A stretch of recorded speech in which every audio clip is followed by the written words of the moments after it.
Henry V is sort of the perfect "we'll put on a show for you" play. The chorus walks out and says, we don't have many things. It's up to your imagination to create these worlds.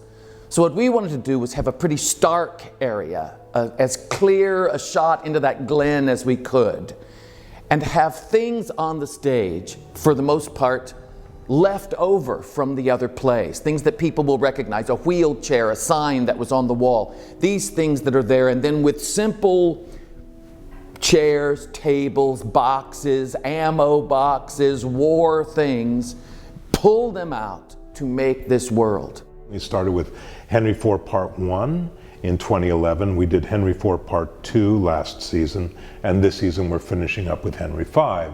I think giving an audience a chance to see them in the correct order, in sequence, and seeing the character of Hal sort of grow through his miscreant days in Eastcheap with Falstaff and Pistol and Bardolph and Nym and all those bad guys, and sort of end up having to assume the throne and become arguably one of the greatest kings of England. That's a great gift for an audience. It's a controversial play. There's a lot of questions over whether he's a good king or a bad king, whether he's a hero or a warmonger.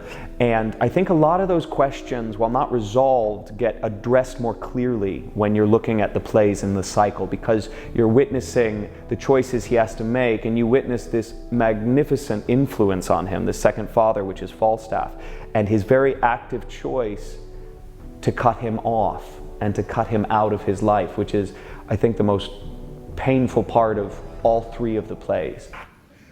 My king, my Jove, I speak to thee, my heart!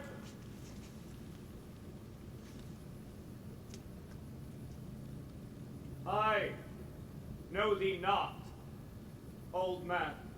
This man has had to cut out a piece of himself to become the king England needs. Shakespeare's talking to us about leaders and how we ourselves are leaders and what goes into that. The great privilege of leadership and the sobering responsibility of holding people and nations, communities, our own families, and their welfare in our hands.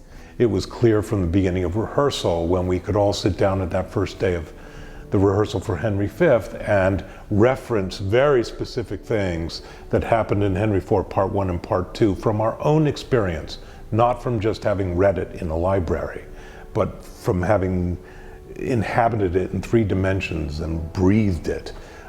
It has a great payoff for now this fantastic production of Henry V.